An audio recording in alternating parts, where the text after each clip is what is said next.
Salam alaikum, Mazour Fillaoun, bonsoir. Pour de nombreux observateurs, des initiés de la question palestinienne, la situation est mûre en Palestine pour une troisième intifada. Nous avons avec nous pour cette deuxième partie de cette émission Christophe Oberlin, Gilles Devers et Salim Ben Khedda qui nous rejoint. Salim Ben Khedda est chirurgien, militant des droits de l'homme. Christophe Oberlin, vous êtes d'accord avec cette prévision d'une troisième intifada qui s'installe? Écoutez, d'accord, et c'est peut-être pas le bon terme. Qu'il y ait quelque chose en cours, c'est vraisemblable. Ce qu'il faut voir, c'est que c'est l'extraordinaire violence qui est utilisée par le pouvoir israélien qui est à l'origine. Une violence à la fois vis-à-vis des lieux saints et qui est totalement, je dirais, psychiatrique. Si ce n'était pas si grave pour les personnes, ça la relève de la psychiatrie. Imaginez par exemple que des druides envahissent Notre-Dame de Paris en expliquant qu'avant Notre-Dame, il y avait un lieu de culte druide. Ce qui est vraisemblable parce que les lieux de culte se sont toujours implantés dans des sites un peu particuliers et on retrouve toujours des origines plus anciennes, en tout cas s'il en reste des traces mesurables. Donc tout ceci n'a strictement aucun sens, mais pensez qu'à l'intérieur de Notre-Dame de Paris, la mosquée Al-Aqsa, eh bien, il y a des véritables combats qui se déroulent. C'est vraiment quelque chose d'absolument hallucinant. Ces images où on voit des soldats tirer sur des enfants et on voit un enfant mort comme un lapin sur la route, tout ceci est absolument insoutenable. Alors la question qu'il faut se poser, c'est pourquoi le gouvernement israélien atteint ce niveau de violence, pourquoi est-ce qu'il s'abstrait de tous les standards éthiques mondiaux. Alors, bien entendu, on aimerait avoir une réponse. On voit en tout cas qu'il y a peut-être une volonté de créer de l'antisémitisme. Israël s'assimilant finalement dans la pensée de beaucoup de juifs au judaïsme, c'est une erreur historique dramatique et profonde. Théocratique, il ne s'en cache pas. Disons en tout cas, disons que ces initiatives désastreuses qui sont prises par M. Netanyahou et ceux qui l'entourent, eh bien, vont provoquer inéluctablement une recrudescence de l'antisémitisme et donc du chantage à l'antisémitisme.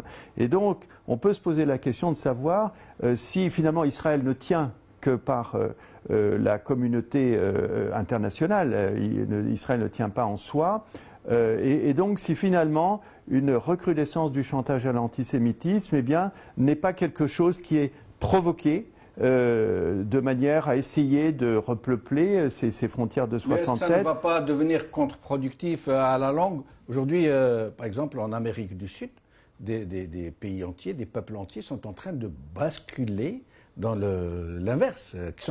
Certains sont en train quasiment de devenir antisémites à cause justement de ces excès, de cette oppression indicible. En tout cas, c'est une conséquence à laquelle il faut s'attendre, mais en tout cas, il n'y a pas d'issue dans cette violence. Aucune civilisation n'a jamais pu survivre par la violence absolue contre la volonté de toute sa population. Donc on est là dans une phase un petit peu critique, même très critique. La seule chose qu'on peut regretter, c'est qu'il n'y ait pas des élections, parce que finalement, la seule manière de régler finalement cette question d'autorité palestinienne qui aujourd'hui est très largement corrompue et collabore ouvertement avec Israël, la meilleure manière de remettre les pendules à l'heure et de faire cesser ce qu'on appelle, à mon avis à tort, la séparation, la division des Palestiniens. Les Palestiniens ne sont pas divisés. Il y a simplement une autorité palestinienne qui ne fait pas son travail en termes de légal. Gilles Devers nous l'a rappelé tout à l'heure. Et cette autorité palestinienne doit disparaître. Il faut qu'il y ait des élections. et des élections. Bien, on le sait, il y a eu quelques sondages, mais très peu après la guerre de l'été dernier.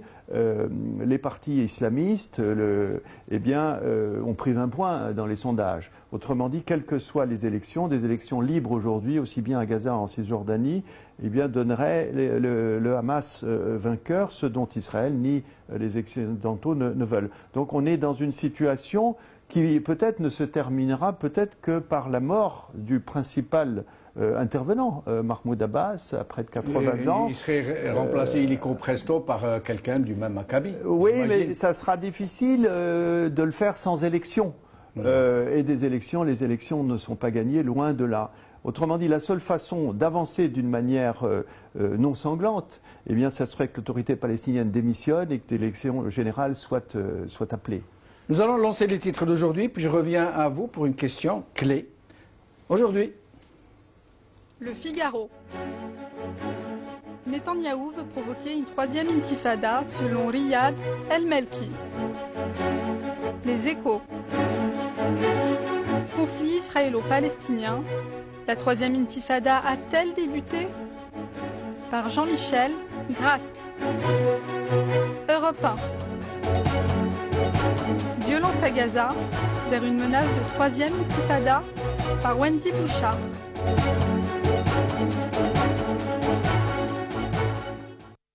Avant d'accueillir Salim Belkhedda, professeur au Berlin, la société israélienne est-elle raciste?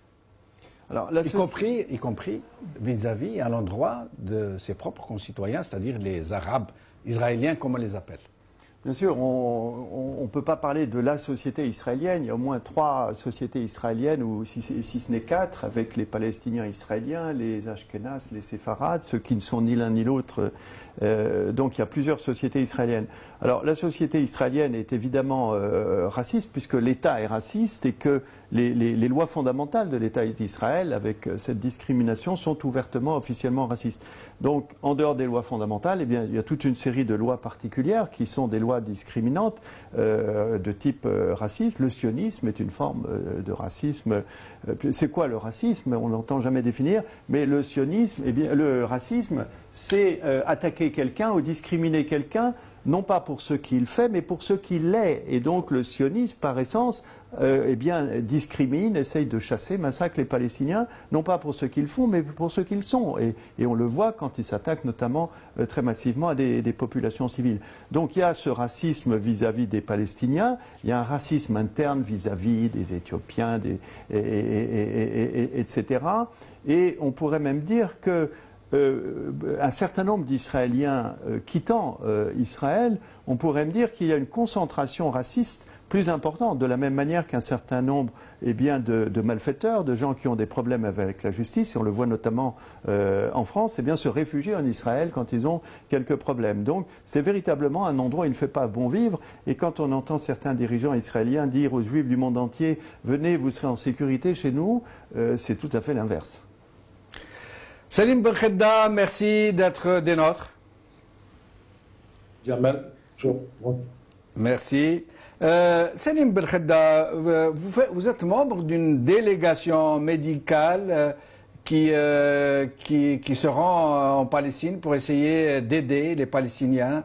Essayez de nous en dire quelques mots avant d'en arriver aux questions que je vais vous poser. Alors oui, oui. Est-ce que vous m'entendez? Vous m'entendez? Oui, c'est la voix est tachée un peu. Oui, effectivement. Essayez de parler pour voir si on vous entend bien. Est-ce que vous m'entendez là? On vous entend bien. Là, on vous entend bien. Je vous en prie.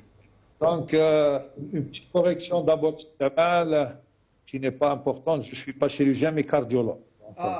Excusez-moi, je suis désolé. Ça fait rien. Merci.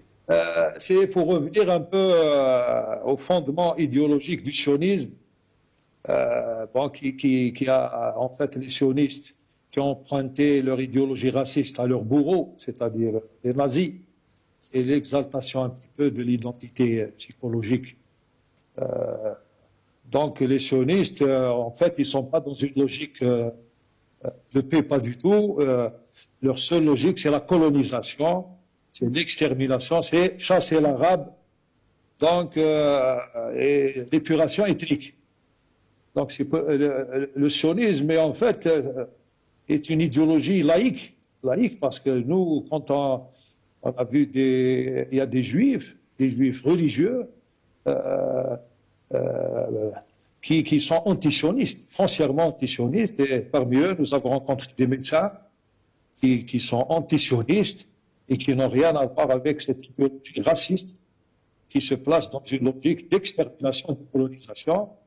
Et si jamais nous, les Algériens, nous savons ce que c'est la colonisation et l'extermination, puisque la conquête française a fait, dit-on, 6 millions de victimes, pour parler des victimes de la conquête.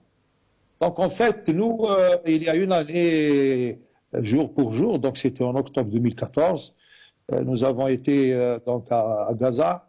C'était juste quelques semaines après la folie meurtrière des Israéliens, de la guerre qu'ils ont menée contre les Gazaouis.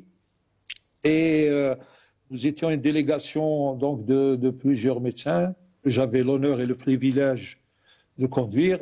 Je passerai sur les difficultés. Il nous faudrait plusieurs heures pour parler des difficultés pour franchir ce blocus, donc cette frontière, Rafah, ou Maslan. Donc pendant 13 jours de notre présence, ce que nous avons vu, en fait, c'est l'horreur. On ne peut pas décrire ce que nous avons vu. Il nous faudrait aussi des jours et des jours pour décrire l'horreur que nous avons vue.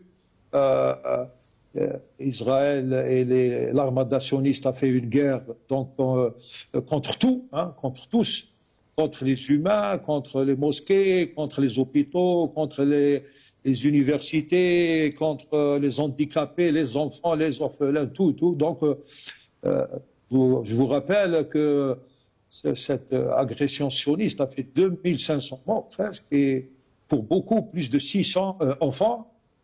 On était donc une délégation d'Algériens, donc de professeurs en orthopédie, en urologie, on brûlait, et nous avons vu, c'était l'horreur, quoi.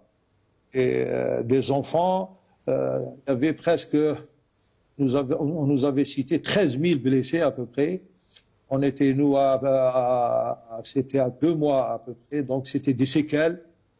Et on a été frappé par l'ampleur des blessures. Il y avait surtout des brûlés, des handicapés, des enfants, sur le plan psychologique aussi, des séquelles psychologiques importantes. Et aussi et je pense qu'ils ont essayé même des armes nouvelles, parce qu'on a vu des blessures qu'on n'a jamais vues, donc pour avoir assisté à plusieurs catastrophes naturelles, chez l'œuf, etc. Chez nous, nous avons vu des choses inimaginables. Des ambulances ont été ciblées, beaucoup de nos confrères ont été tués. Donc pour vous dire que les Israéliens sont dans une approche de conquête, de colonisation, d'extermination. Ils ont pur ils sont en violation de toutes les règles, aucun code de l'honneur, puisqu'ils ont même tiré sur des ambulances. Nous avons vu et nous avons vu pendant 13 jours les conséquences de ce blocus inhumain, honteux. Un embargo sur tout, l'électricité, sur l'alimentation. Par exemple, quelque chose qui m'a beaucoup marqué, c'était dans un hôpital qui a été donc bombardé par l'armada israélienne. Il y avait une odeur très nauséabonde, et par la fenêtre, on pouvait voir, c'était près de Asqalan, donc les frontières sionistes. Avec les sionistes, on pouvait voir un océan, une mer de dégoût, comme on dit, parce que on ne permet pas donc aux Palestiniens d'avoir, comment on appelle ça, le total d'égout, les canalisations qui sont bombardées systématiquement. Et vous avez donc une grande prison à ciel ouvert. Salim Khedda, restez avec nous, nous revenons à vous dans un instant. Christophe Oberlin, vous-même, vous vous rendez à Gaza depuis 14 ans maintenant. chaque année. Vous y restez quelques jours pour soigner, pour former. Vous confirmez ce que nous dit Salim Benkhedda? Oui, d'abord je voudrais le saluer et j'espère qu'on aura l'occasion de se rencontrer, de travailler ensemble. Il y a eu une réunion la semaine dernière à Paris de l'association Palmed, c'est les médecins palestiniens européens, et il y a un projet, je crois, d'une réunion en Algérie, et je pense que ça sera l'occasion de se rencontrer. Alors mon témoignage, oui, repose ce qu'a dit mon collègue, en ce sens que il y a deux choses. Il y a la guerre aiguë, il y a ces blessés qui arrivent massivement, et ces morts. 80% des patients qu'on amène au moment de ces guerres, eh bien, sont morts à l'arrivée. Mais la capacité de résistance de ces Palestiniens, eh bien, va jusqu'à améliorer l'accueil de ces blessés guerre après guerre. Et à la suite de la guerre de 2008-2009, eh bien, un travail scientifique a été fait et a été publié pour faire le bilan de la chaîne de soins pour accueillir des blessés, pour la fluidifier. Et ça a été publié, tenez-vous bien, dans le Lancet, qui est, mon collègue Salim le connaît bien ce journal, je dirais que d'une certaine façon, c'est un peu la Mecque de la publication médicale internationale. Vous voyez, à la suite de la guerre, de cette publication, de ce travail, pendant la guerre de 2012, de nouvelles procédures d'accueil, de triage ont été mises en place, dont certaines très simples, qui consistent tout simplement à boucler complètement l'enceinte de l'hôpital aux familles. C'est-à-dire Nantes que les blessés et les soignants. Donc, des conditions de travail bien meilleures. Un système de triage avec les walking-talking, ceux qui parlent et qui marchent. Vous rentrez chez vous, vous reviendrez plus tard, vous voyez. Et ce qui fait que ça aboutit à un désengorgement des urgences et à une focalisation autour des blessés les plus graves qui, pour les plus graves, allaient directement en salle d'opération. Et le principe aussi, c'est de mettre autour du blessé eh bien, différents spécialistes.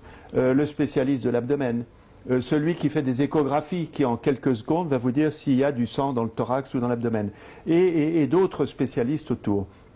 Et on a abouti ainsi, pendant la guerre de 2012, à une chute importante de la mortalité, à des résultats tout à fait exceptionnels sur le plan médical. Alors bien entendu, les attaques massives qu'a cité Salim au cours de la guerre de 2014, avec des hôpitaux qui ont été rasés, ground zéro, comme l'hôpital El Wafa, que je connais bien. J'ai eu l'occasion de m'y rendre avec un de mes amis, le chirurgien, le Dr Fayez Al-Enaoui, qui m'a montré au milieu des ruines l'emplacement de la salle d'opération, du bureau, etc.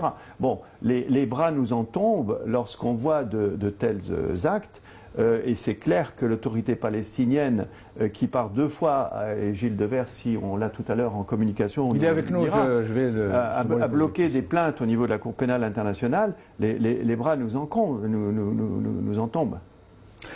Gilles Devers, vous êtes de nouveau avec nous, nous avons réussi à vous joindre. Je vous entends. Alors, Gilles Devers, votre avis de juriste international au sujet de cette cause quasi principale de l'intifada qui se concocte, si je peux dire, qui est ce sont les vexations au sujet de cette histoire de la mosquée Al-Aqsa et de l'esplanade des mosquées? Eh bien, c'est un point qui évidemment est maîtrisé par le droit, vu que vous vous doutez bien qu'on n'a pas attendu ces événements pour se poser la question de la protection du patrimoine cultuel et culturel en droit international, c'est-à-dire pendant les périodes de guerre. On a des règles très anciennes et ces règles relèvent de ce qu'on appelle le droit coutumier, c'est-à-dire c'est un droit qui est pratiqué depuis tellement longtemps et auprès de tellement de pays et dans tellement de circonstances qui s'impose à tout le monde, y compris aux États qui ne ratifient pas les traités. Voilà. Et il se trouve par ailleurs que pour ce qui est de la protection des biens de culte, culturels et de culte, il y a les deux, il y a une convention internationale de 1954 et cette convention, c'est une des rares à avoir été ratifiée par Israël.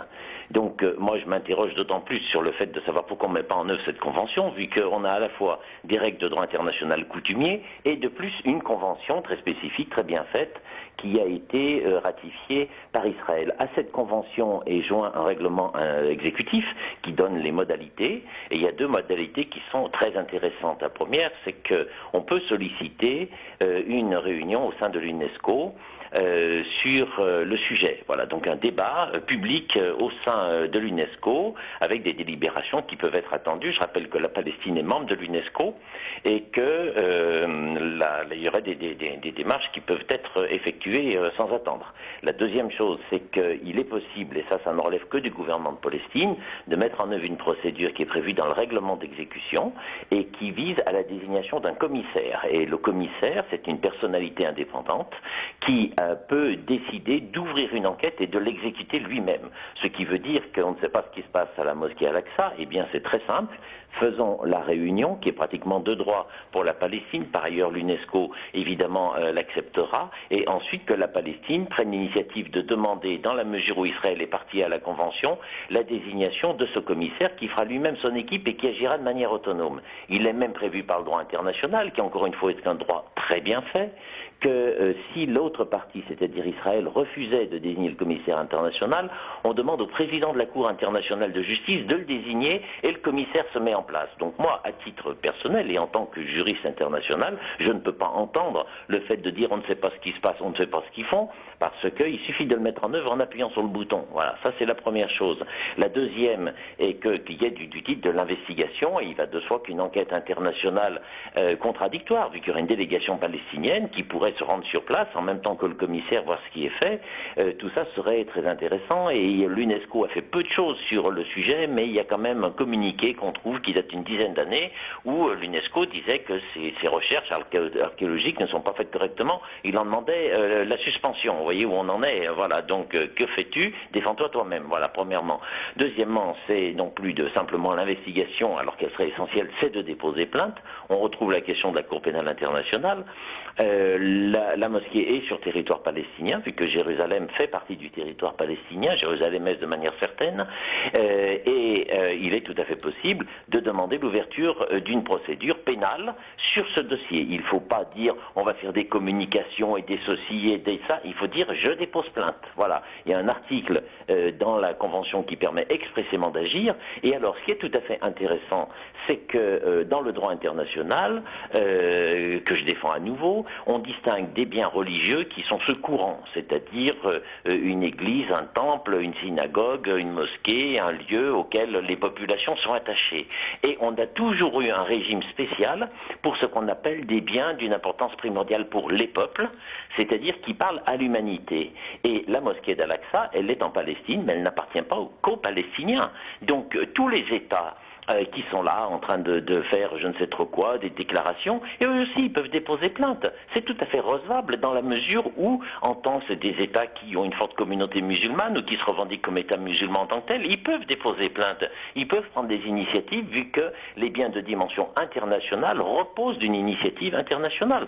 Pourquoi ne faites-vous rien ? Dirigeants de Palestine, pourquoi ne faites-vous rien? Dirigeants arabes. Et je pose également pourquoi ne faites-vous rien? Dirigeants chrétiens, car la protection des lieux de culte, elle n'est pas liée à la foi. Moi, je suis très intéressé, je ne suis pas musulman, je suis très intéressé à savoir que des lieux de culte de cette importance, qui traduisent une telle dimension historique, une telle dimension sociale, une telle dimension de spiritualité, puissent être défendus en tant que tels. Et je demande donc à mon gouvernement, la France, de déposer plainte pour que soient protéger ces lieux qui appartiennent à l'histoire des peuples. En plus du fait que vous nous apprenez toujours des choses, Maître Gilles Devers, que les peuples, qu'ils soient chrétiens ou musulmans ou juste des États, ne portent pas plainte alors qu'ils en ont le droit contre ces excès, ces abus, cette dépossession annoncée, affichée. Qu'est-ce que vous pourriez nous dire aussi sur le sujet de la colonisation qui n'est même plus rampante, et qui est aussi un sujet clé, je ne dirais pas un prétexte, une cause essentielle de cette intifada qui se prépare? La colonisation, c'est l'expression même de ce que rejette le droit international. C'est-à-dire que depuis qu'il y a des peuples, quand il y a des guerres, c'est pour acquérir des territoires qui ne vous appartiennent pas. Voilà, c'est ainsi. Et donc le fait de vouloir acquérir un territoire par la force armée est une atteinte à la paix, et la protection a toujours été la plus grande. Donc si un État veut abandonner une partie de territoire ou s'adjoindre une partie de territoire. On fait des référendums, les peuples souverains décident et tout ça peut se faire. C'est entièrement bon. Mais la colonisation, c'est-à-dire prendre un territoire qui ne vous est pas reconnu par le droit international, l'acquérir par la force armée et s'y maintenir par la force et y implanter son régime juridique, c'est contraire à tout le droit international. Alors on peut reparler de la CPI, mais là ce sont plus les puissances internationales qui pourraient agir, ça peut être que les Palestiniens. Ils refusent de le faire. Voilà, donc dont acte. Ils estiment que c'est peut-être trop lourd. Alors on va se mettre sur l'angle plus pratique du droit européen. Dans le cadre du droit européen, il y a beaucoup de malaise du point de vue de la Commission européenne, qui a encore publié ce mois de juillet un avis aux importateurs extrêmement précis en disant attention, l'accord pour les exportations palestiniennes ne s'applique qu'aux produits à tout le territoire palestinien, c'est-à-dire Cisjordanie, Jérusalem et Gaza. Et pour ce qui vient de ces territoires, on ne peut pas accepter les produits qui sont authentifiés par d'autres États, sous-entendu Israël. Tout ça c'est très clair, c'est la Commission européenne qui le publie et l'autorité palestinienne ne s'en saisit pas. Donc le droit européen permet d'agir et de manière assez simple. Donc après on poursuit la logique. L'État palestinien ne le fait pas, mais des groupes palestiniens pourraient agir. Et notamment il suffirait de créer, où il y en a qui existent déjà, des sociétés d'import-export, qui soient d'ailleurs de siège français, avec des Palestiniens, vu qu'on peut créer en France une association qui est du régime des associations de 1901, même si tout l'ensemble de ses membres sont étrangers, ils pourraient être palestiniens, donc il pourrait y avoir des industriels palestiniens qui créent une société en France, société commerciale, et qui défendraient le fait qu'ils doivent pouvoir exercer dans une concurrence loyale, vu que toute l'Europe c'est le marché libre et non faussé. Or le marché est faussé parce que j'ai des gens qui se sont implantés à côté de moi, sur un territoire qui appartenait à mes ancêtres, ils ne payent pas l'eau, ils ne payent pas la terre, ils ne payent pas les impôts, en plus ils sont subventionnés, donc un groupe d'industriels palestiniens attaquerait demain, ça serait tout à fait simple, voilà. Ça ne vient pas, voilà, ça ne vient pas. Du côté des grandes ONG, ça ne vient pas. Bah écoutez, moi ce sont des constats que je fais, hein, c'est tout. Hein. Vous nous direz tout à l'heure ce qu'il faudra faire en l'occurrence. Salim Belkhedda, vous êtes avec nous? Si Jamal. Salim Belkhedda, quelles sont les pathologies les plus répandues à Gaza, les traumatismes? Qu'est-ce que vous pourriez nous en dire? Oui, effectivement, nous, quand nous étions partis, bon, notre désir c'était d'aller pendant, c'est-à-dire l'agression, mais ça a été presque impossible. Donc nous sommes partis au mois d'octobre, c'est-à-dire 2 mois après, et c'était surtout des séquelles. Donc des séquelles. On avait une équipe de chirurgiens spécialistes dans les brûlés et brûlures, et je peux vous dire qu'il y avait beaucoup de séquelles de brûlures, des handicapés, des traumatismes. J'aimerais souligner aussi le caractère criminel de ce blocus sur nos collègues médecins de Gaza. Notre collègue parlait tout à l'heure de la formation des collègues. Et bien sachez que ces médecins n'ont pas le droit de sortir. Parmi eux, il y en a qui, depuis 10 ans, n'ont pas assisté à un congrès, à une formation. Nous avons eu quand même le plaisir de voir que beaucoup de médecins ont été formés en Algérie et bien formés en Algérie et qui jouent un rôle important dans la prise en charge des patients. Donc c'est surtout, il y a beaucoup d'orphelins, donc le problème des orphelins, et sachez que l'armada israélienne et son armée sophistiquée ont même ciblé des handicapés, donc c'était un hospice pour handicapés, des orphelinats. Notre ami parlait des mosquées, de la mosquée 112, nous avons pu voir des dizaines de mosquées, on parle de 112 mosquées qui ont été directement ciblées par les missiles F-15 israéliens. Les Israéliens avancent que c'est depuis ces mosquées que des missiles. Que des missiles sont lancés contre les territoires habités par les Israéliens. Les sionistes ont fait une guerre à tout en fait. Même nous sommes partis à l'université islamique de Gaza, qui est la seule, et elle aussi a été la cible donc, de plusieurs missiles, les hôpitaux aussi. Donc Bien sûr que les Israéliens... J'aimerais aussi souligner une chose pour nos amis. Peut-être ça sera un petit peu du nationalisme dépassé, mais on a eu chaud au cœur de voir des drapeaux algériens sur les décombres. Beaucoup de décombres.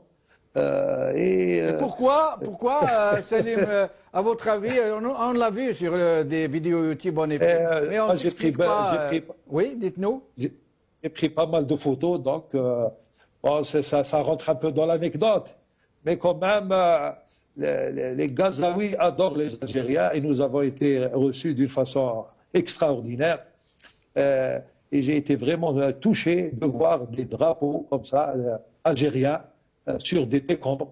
Et vous savez que aujourd'hui, les Gazaouis n'ont pas le droit de reconstruire leur maison. C'est ce qui est extraordinaire. Comment ça expliquez-nous. Comment ils n'ont pas... Vous voulez dire les maisons qui ont été démolies par l'aviation ou par l'artillerie ne doivent pas être reconstruites?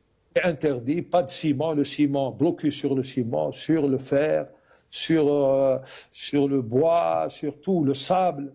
Donc, et vous avez comme ça, c'est vraiment des images qu'on n'oubliera jamais, des images apocalyptiques où vous avez des gens comme ça qui habitent des ruines, des enfants, des femmes. Soulignons aussi que grâce à l'aide du peuple algérien, je dis bien le peuple, et surtout, là il faut qu'on cite Jum'at al-Ulama, l'association des ulama, il y a un hôpital qui a été créé à Gaza, donc Mustashfa al-Jazair, l'hôpital Jazair à Khan Younis, donc par l'argent des Algériens, du peuple algérien. Et beaucoup de choses ont été envoyées là-bas, des scanners, des blocs chirurgicaux, et qui fait un travail extraordinaire. Donc nous avons opéré à ce niveau, à l'hôpital Shifa, et dans d'autres hôpitaux. Donc aussi, ce qui nous a marqué durant notre court séjour d'une quinzaine de jours, c'est comme disait notre collègue, la foi inébranlable des Palestiniens en la victoire. C'est un peuple qui ne pourront jamais vaincre. Restez avec nous, Salim Belkhada. Christophe Oberlin, donc nous disions que vous vous rendez depuis 14 ans maintenant. Chaque année, vous restez quelques jours pour former, pour opérer. Quel est votre avis sur la question sanitaire? Vous rejoignez Salim? Je rejoins Salim, et ce qu'il a dit suscite des observations de ma part. Salim a dit à très juste titre que les médecins, par exemple, ne peuvent pas se rendre à l'étranger pour suivre des congrès. C'est vrai, tous les médecins, je pense que dans beaucoup d'autres spécialités en dehors de la médecine, on a besoin de confronter son expérience à celle des autres. Alors comment font les Gazaouis? Eh bien, ils organisent des congrès à l'intérieur. Et en particulier, il y a un congrès qui a lieu tous les 2 ans qui s'appelle Surgery in Palestine, et vous avez 200 chirurgiens de Gaza. Et j'ai assisté déjà 2 fois à ce congrès, une fois par Internet et une fois j'étais sur place, et 200 chirurgiens de Gaza qui confrontent leur expérience, qui montrent les derniers développements de l'actualité concernant leur propre spécialité. Et finalement, j'ai été très conforté de voir que dans ma micro-spécialité, qui est celle de la chirurgie des paralysies, des traumatisés, eh bien, en chirurgie cardiaque, Salim a sûrement rencontré le docteur Marouane, qui a fait une statistique de 3000 circulations extracorporelles avec une mortalité très faible de 3%, si je me souviens bien, et puis en endoscopie digestive, et puis dans tous les domaines. Autrement dit, tout ça, ça existe, ça fonctionne, et malgré la guerre. Et il y a même l'un de ces congrès, d'ailleurs, je me souviens encore de la banderole qui était affichée à l'entrée de l'université islamique. C'était une grande banderole annonçant le congrès avec les dates. Et puis, la banderole avait été découpée sur la date.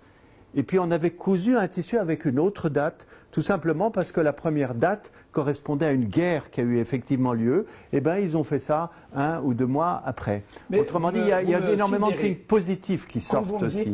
Quand vous me dites 200 chirurgiens à Gaza, oui. Comment ils font dans une si petite, en même temps si grande prison à ciel ouvert, la plus grande du monde, mais pour la population, c'est un espace si petit. Comment font-ils pour avoir formé 200 chirurgiens. Et je ne parle pas du reste. Alors ça, c'est un autre sujet, il nous faudrait 1 heure pour en parler. Avec le siège qui se refermait, pas seulement récemment, mais disons avec la conquête israélienne de la bande de Gaza, des universités se sont construites car on ne pouvait plus aller à l'extérieur. L'extérieur, c'était l'Égypte. Et donc des universités ont été créées. Et dans le domaine médical, par exemple, le cheikh Yassine avait vraiment une vision à terme, à long terme. Il disait, je veux des scientifiques, je veux des médecins, je veux des littéraires, je veux des journalistes, je veux dans tous les domaines. Eh bien, la médecine a sorti ses premiers médecins entièrement formés à Gaza il y a 2-3 ans, je crois. Et j'ai assisté d'ailleurs à des présentations scientifiques par les jeunes formés, avec une parité, garçons et filles. Ils ont été formés en anglais, c'est-à-dire qu'ils lisent toute la littérature en anglais, ils sont sur Internet, ils ont accès à toutes les banques de données. Autrement dit, il y a une formation de très haut niveau qui en même temps fonctionne à l'international, puisqu'ils n'ont pas la chance d'avoir des enseignants dans toutes les spécialités. Eh bien, c'est un prof en Jordanie, au Royaume-Uni, en Égypte, qui va donner un cours en direct aux étudiants. Donc il y a énormément de choses. Et puis il y a une autre chose qu'a dit Salim qui, je pense, mérite qu'on insiste. Il a parlé de ces dons, de ce qui arrive de l'extérieur.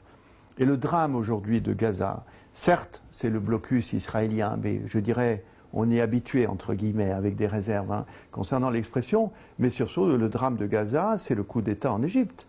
Par l'Égypte passait tout ce dont on a besoin en urgence. On a besoin de matériel pour réparer les dialyses rénales en moins de 48 heures par le Croissant Rouge, par les tunnels. Ça arrive, il y a des taxes qui sont payées, c'est tout à fait officiel. Et donc l'économie de Gaza fonctionnait par l'Égypte depuis le départ de Moubarak. Et le coup d'État en Égypte a été une véritable catastrophe. Catastrophe humaine, catastrophe sanitaire, catastrophe. Et véritablement, je dirais que c'est l'emprise égyptienne aujourd'hui qui est de loin la plus mortifère aujourd'hui.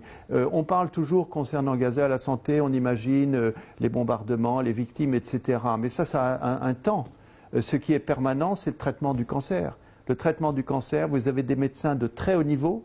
Vous n'avez pas un seul appareil de radiothérapie à l'intérieur de la bande de Gaza parce qu'Israël fait courir le bruit qu'avec la radiothérapie, on va faire des bombes, ce qui est totalement absurde pour les physiciens.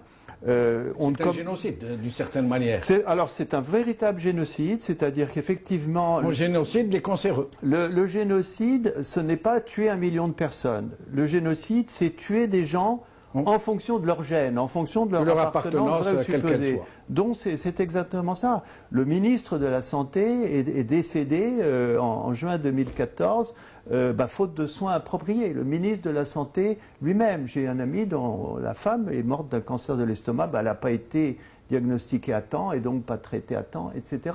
On ne commence pas une seule chimiothérapie à Gaza en pouvant la finir avec le même protocole. Les médecins sont là, les connaissances sont là, mais il y a des manques de produits à ce niveau.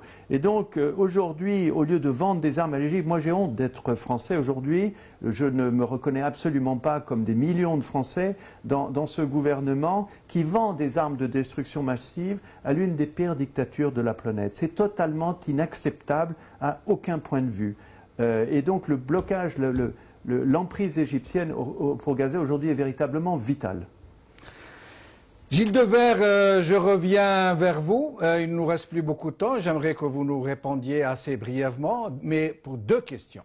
La première est, que faut-il faire donc en l'absence d'une véritable prise en charge pour protéger ces patrimoines de l'humanité, à savoir ces lieux de culte, par les États occidentaux, les États musulmans.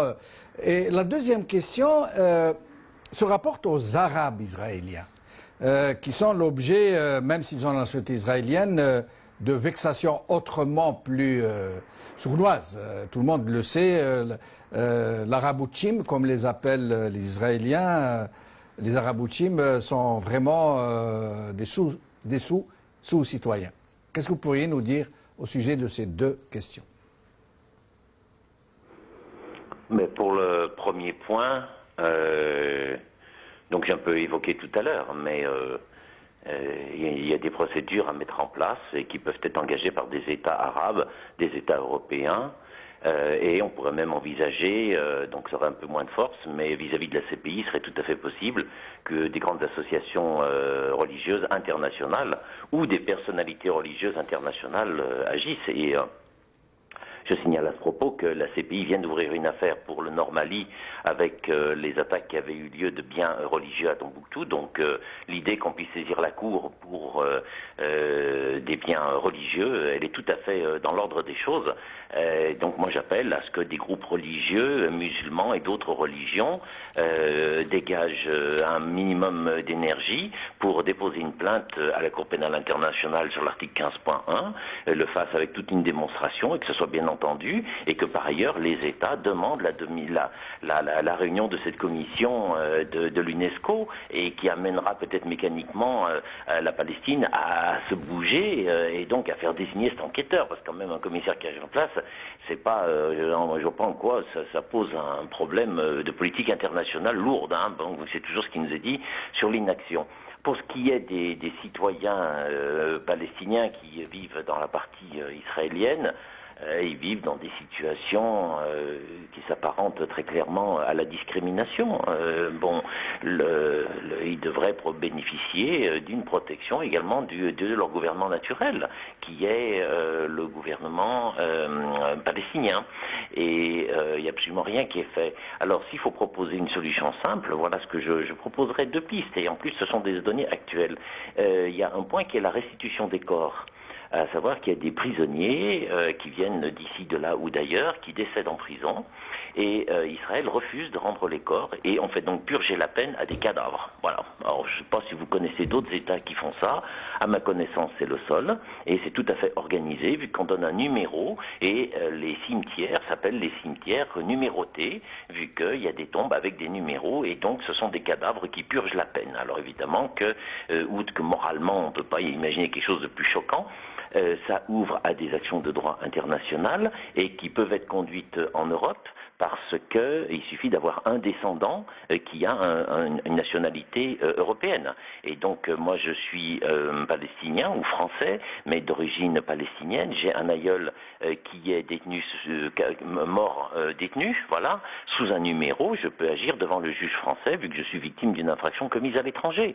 Alors vu le nombre de réfugiés palestiniens qui vivent en Europe et qui ont pu obtenir la nationalité, je pense qu'un travail d'investigation permettrait d'imaginer ces personnes, et elles pourraient agir en tant que telles de manière efficace sur la restitution des corps et l'application du droit. C'est tout à fait actuel dans la mesure où pour ces Palestiniens vivant sur le territoire israélien, il a été annoncé hier que l'une des mesures prises était de refuser de restituer les corps parce que ça serait ils ne veulent pas les funérailles, vu que les funérailles sont l'occasion de mouvements d'amitié, de spontanéité, de solidarité. Et donc là, on a un acte tout précis. Mais je ne sais pas, on a une diplomatie, vous avez des ministres, on a une responsable européenne. Elle n'a pas entendu à la radio, comme moi, qu'on va refuser aux familles de rendre le corps des morts pour leur interdire de faire les funérailles. Allons. Alors, on peut culpabiliser Abbas, mais quand même, selon l'expression que chacun balaye devant sa propre porte. Gilles Devers, merci. Restez avec nous jusqu'à la fin de l'émission. Salim Benkhedda, nous arrivons bientôt à la fin de l'émission. Vous auriez quelque chose en particulier à dire au sujet de cette intifada qui se prépare? Oui, en fait, le peuple palestinien n'a pas beaucoup de choix, comme nous l'avons dit, face à cet État raciste, à ce sionisme, sans foi ni loi, dont le seul objectif est de chasser les Palestiniens et de prendre leurs terres.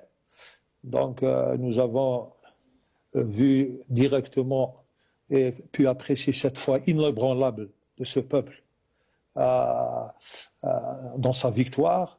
Pour revenir un petit peu à la solution, tout à l'heure, un de vos invités parlait d'élections, mais malheureusement nous savons qu'aujourd'hui, donc l'État marchand, qui est l'allié de l'État raciste, sioniste, refuse la démocratie aux indigènes, refuse le ressourcement par l'islam, par exemple, refuse que les partis islamistes, qui sont majoritaires sous nos contrées, qu'on le veuille ou non, on a vu ça avec Morsi en Égypte, en Algérie en 1992 et en Tunisie. Donc la solution c'est que le peuple palestinien ne doit compter que sur Allah subhanahu wa ta'ala et sur lui-même pour arracher sa liberté et sa dignité.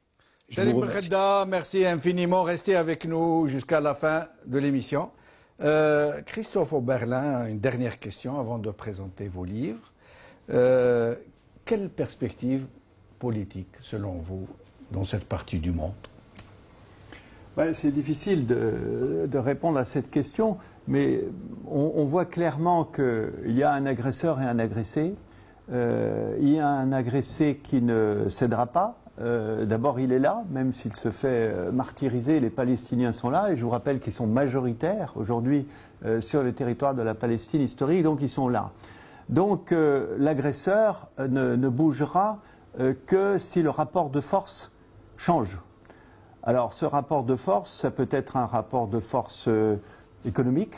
On a un grand mouvement de boycott qui est lancé contre les produits israéliens et qui, à ma connaissance, s'amplifie et marche bien. Donc l'économie, c'est là où ça fait mal. Vous pensez que ça pourrait avoir un véritable effet pour un pays qui se fait financer massivement par des États comme les États-Unis? Oui, mais bon, la richesse américaine, elle est ce qu'elle est. Il y a des dépenses énormes, il y a 30 millions d'Américains qui n'ont pas droit à des soins de santé, il y a la carte de richesse entre les États américains les plus riches et les plus pauvres va en augmentant. Autrement dit, nous ne sommes pas loin de la fin de l'emprise mondiale des États-Unis, à mon sens. Donc ce rapport de force économique, ça joue. Dans l'histoire, il y a beaucoup d'exemples où l'économie a primé sur tout le reste.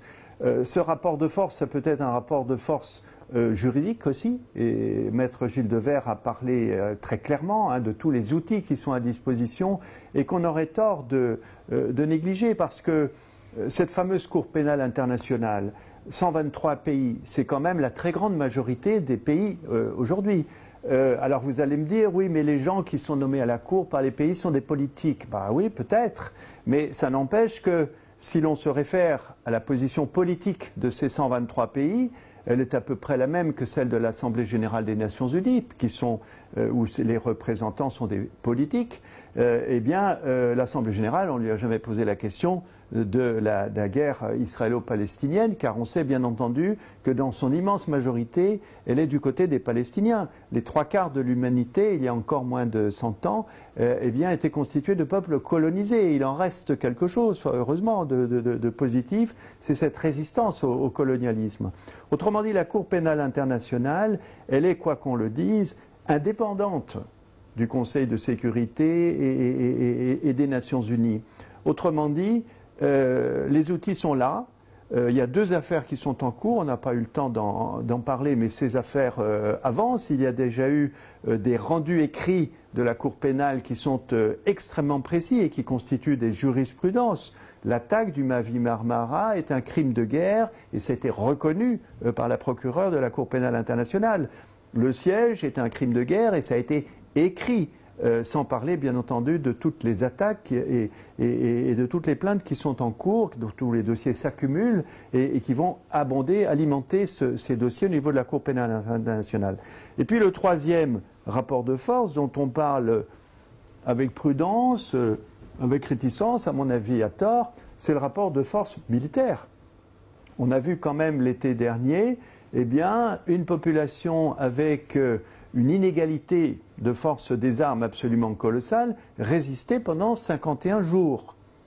Si vous regardez par exemple ce qui s'est passé au Liban, eh bien les différentes guerres israéliennes au Liban se sont soldées par un nombre colossal de morts. Et si l'on regarde, on étudie le ratio entre les combattants, les morts combattants d'un côté et de l'autre, au début il y avait 100 combattants libanais qui mouraient pour un combattant israélien. Et puis 10 ans plus tard, et ça a été la guerre de 2006, eh bien le ratio est passé de 1 à 6. On est passé de 1 à 100, 1 à 6. Si vous regardez ce qui s'est passé l'été dernier à Gaza, le ratio est de 1 à 6. C'est-à-dire que malgré l'extrême disparité des armes, eh bien le maximum de ce qu'on peut faire dans un territoire qui n'a aucune défense naturelle a été utilisé. Et ce maximum, c'est quoi? C'est ce qu'ont fait d'ailleurs les Turcs pendant la Première Guerre mondiale, au moment de la chute de l'Empire ottoman. Ils se sont enfouis dans les tunnels. Et ils ont tenu un temps énorme. Et il a fallu qu'il y ait 9 Anglais contre un Turc pour que les Turcs soient défaits, vous voyez. Bon, la stratégie à Gaza, elle est claire. Il y a une stratégie d'enfouissement, il y a une stratégie d'urbanisation de la périphérie. D'ailleurs, ils n'ont pas le choix, il n'y a quasiment plus de terre à construire. Et dès lors qu'un soldat pénètre au sol dans la bande de Gaza, il est en territoire urbain, il est vulnérable. D'où ce développement des attaques aériennes, etc. Autrement dit, on voit bien que la bande de Gaza, la Palestine, pose même une question militaire à Israël. Comme quoi. Nous allons à présent présenter vos livres. Je vous demanderai de les commenter brièvement au fur et à mesure. Une biographie de Mohamed al-Rantisi, Survivre à Gaza. Alors Mohamed Rantisi, c'est un chirurgien. Il s'appelle Rantisi, c'est un nom qui est connu car son frère Abdelaziz a été l'un des membres fondateurs du Hamas avec le cheikh Yassine. Et Mohamed Rantisi, chirurgien, s'intéressant à la chirurgie de la main, est venu passer 3 mois avec une bourse en France. Je l'avais connu avant sur le terrain.